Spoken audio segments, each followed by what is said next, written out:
আজকে আমি একটা নতুন রেসিপি নিয়ে আসলাম। আজকে আমি পিঠা তৈরি করব। আর পিঠাটা যতটা দেখতে সুন্দর, খেতেও কিন্তু খুব সুন্দর। 10 মিনিটে কিন্তু ঝটপট করে তৈরি করে নিতে পারবেন। এর থেকে সহজ আর হয় না। কথা না বাড়িয়ে আমি মূল রেসিপিতে আসি। আসসালামু আলাইকুম। এখানে আমার চাল আছে। চালটা কিন্তু ভেজানো চাল, রাত্রে আমি ভিজিয়েছিলাম। দেখো, ছোটো বাটির 1 বাটির মতো। আর এখানে আমি নিয়েছি আটা, যে আটা রুটি খাই ও আটাটা নিয়েছি। এখানে কিন্তু আমি নিয়েছি হাফ বাটি থেকেও কম সুজি। আজকে আমি ডিম পিঠা তৈরি করব 10 মিনিটে সহজভাবে একদম। আমি কয়েকটা ডিম নিয়েছি। এখানে ডিম নিয়েছি আমি। ডিম নিয়েছি 4টা ডিম নিয়েছি। 4টা হয়তো লাগবে না, যেটা লাগবে ওটাই করব আমি।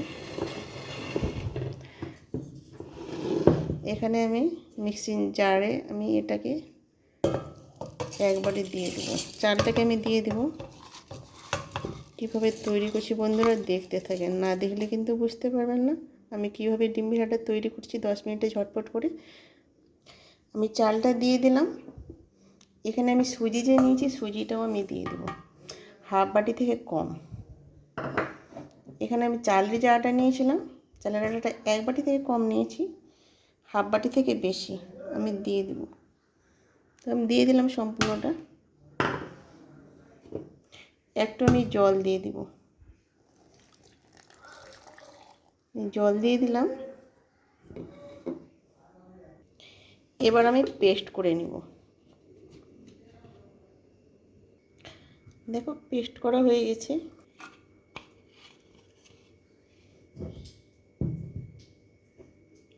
দেখো, একটু বেটারের মতন কিন্তু হয়ে গেছে। বাটিতে ঢেলে নিলাম। সুন্দর একটা কিন্তু পেস্ট হয়ে গেছে। দেখতে পাচ্ছ বন্ধুরা কতটা পাতলাও না বেশি ঘনও না, ওইভাবে কিন্তু বেটারটা তৈরি করতে হবে। এখানে কিন্তু সুন্দর আমার বেটার তৈরি হয়ে গেল, দেখে বুঝতে পারছো বন্ধুরা। আর এটা কিন্তু ঝটপট করে বানানো যায়।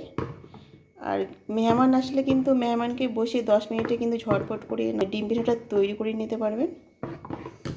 মেহমানও কিন্তু অবাক হয়ে যাবে, এত তাড়াতাড়ি হয় ডিম পিঠাটা।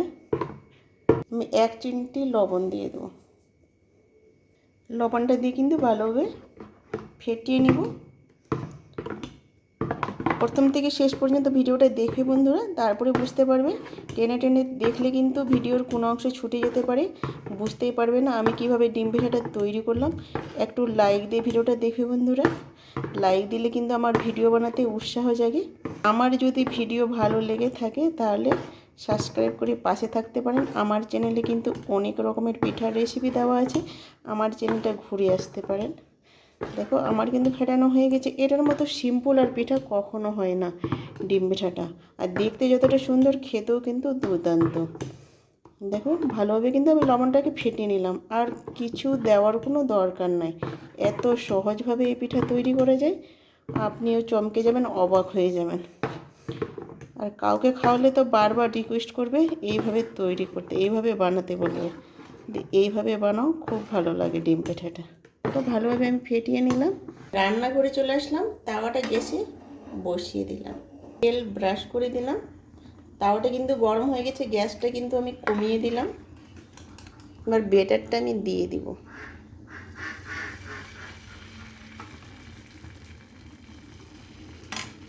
এইভাবে কিন্তু ঘুরিয়ে ঘুরিয়ে দিব, এইভাবে দিয়ে দেব। জালটা কিন্তু কমিয়ে দিতে হবে, এখানে জাল বাড়ানো যাবে না। তো এটা আমার কিন্তু হয়ে গেছে, এটা আমি তুলে নেব। আমি তুলে নিলাম। এবার আমি একটু তেল দিয়ে দিব। আমি কীভাবে তৈরি করছি বন্ধুরা দেখতে থাকুন। তেলটা গরম হয়ে গেছে, আমি ডিমটা দিয়ে দিব। ডিমটা দিয়ে দিলাম। ডিমটা কিন্তু উষুমটা যেন না ভাঙে, ওইভাবে কিন্তু ডিমটা দিবে। হালকা লবণ দিয়ে দিব, একটু জিরে গুঁড়ো দিয়ে দেবো। এখানে কিন্তু কাঁচা জিরে গুঁড়ো দিচ্ছি আমি, একটু লঙ্কা গুঁড়ো দিয়ে দেবো, খেতে যেন ভালো লাগে পিঠাটা, ঝাল ঝাল একটু। এবার উল্টে দেবো। যেটা উল্টে দিলাম, এর ভিতরে যে উষুমটা আছে ওটা যেন না ভাঙে, ওই হিসাবে কিন্তু ডিমটা ভাজতে হবে। ভেঙে দিলে কিন্তু হবে না। দেখো আমি রসুনটাকে রেখে দিলাম, একটু কিন্তু ভাঙেনি আমার। আর ভালোভাবে কিন্তু একটু ভেজে নেব, হালকা জালে কিন্তু ভাজতে হবে। আমার কিন্তু ভাজা হয়ে গেছে আর ভিতরে যে রসুনটা কিন্তু সিদ্ধ হয়ে গেছে। এবার আমি তুলে নেব। আমি আর একটা ডিম দিয়ে দিলাম, একটু লবণ দিয়ে দেব। একই পদ্ধতিতে 3টা ডিম কিন্তু আমি ভেজে নেব। আমি কিন্তু 3টা ডিমই ভেজে নিলাম, এবার তুলে নেব। ডিমটা তুলে নিলাম, একটা আমি করে দেখাচ্ছি বন্ধুরা। এখানে বেড়াটা দিয়ে দিলাম, তো দিয়ে কিন্তু এইভাবে পনিরটা কিন্তু সিদ্ধ হয়ে গেছে, পারফেক্টভাবে কিন্তু হয়েছে, একটুও কাঁচা কাঁচা নেই। এবার ডিমটা আমি দিয়ে দেবো। এবার ডিমটা কিন্তু এইভাবে আমি দিয়ে দিলাম। দেখো এইভাবে কিন্তু দেখো এইভাবে আরেকটা আমি ভাঁজ দিয়ে দেবো। ভাঁজ দিয়ে দিলাম, একটা কিন্তু ভাঁজ হয়ে গেছে। আমি যে চিতইটা বানিয়ে রেখেছিলাম এটা কিন্তু আমি দিয়ে দিব,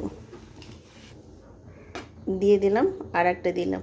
আমি দুটোই চিতই পিঠা দিয়ে কিন্তু আমি আজকে ডিম পিঠাটা তৈরি করব। এইভাবে আর একবার এভাবে মুচড়ে দেবো। আমি দুটো নিয়েছি চিতই পিঠা, দেখো আমি মুচড়ে নিলাম, ভাঁজ করে নিলাম ঠিক রোলের মতো। একটু এবারে একটু সেঁকে নেব, একটু আমি সেঁকে নিলাম। এখানে কিন্তু জয়েন্ট হয়ে গেছে। এবার আমি তুলে নেব। দেখো একটা কিন্তু আমার হয়ে গেছে, আর একটা আমি করে দেখাচ্ছি। বেটারটা দিয়ে দিলাম, দেখো এইভাবে একটু ঘুরিয়ে নিতে হবে। এ দেখো উপরেরটা কিন্তু সিদ্ধ হয়ে গেছে।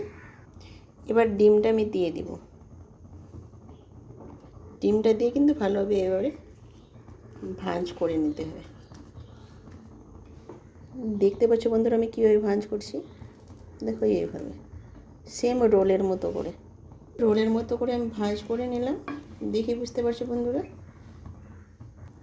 এখানে আর একটা আমি চিতই পিঠা দিয়ে দিলাম। এটা কিন্তু দুটো করেই ফোল্ড করতে হবে।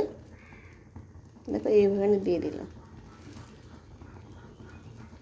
দিয়ে কিন্তু এইভাবে রোলের মতো করে নিতে হবে। দেখো এইভাবে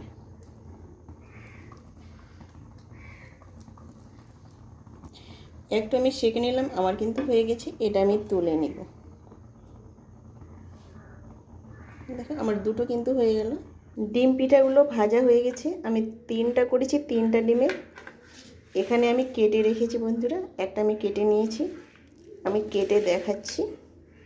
দেখো এইভাবে কিন্তু আমি পিস পিস করে নেব। পিস পিস করে কিন্তু মেহমানকে দিয়ে দেবেন। এত সুন্দর একটা ডিম পিঠা, খেতেও খুব সুন্দর, দেখতেও খুব সুন্দর। ঝটপট কিন্তু 10 মিনিটে এটা তৈরি হয়ে যায়। দেখো আমি কেটে নিলাম, আমি কেটে নেব। সবগুলো আমি কেটে নিলাম, একটু আমি সাজিয়ে দেখাচ্ছি বন্ধুরা কত সুন্দর হয়েছে আমার ডিম পিঠাগুলো। পিঠাগুলো খুব সুন্দর হয়েছে। এখানে ভিডিওটা শেষ করলাম। আল্লাহ হাফেজ।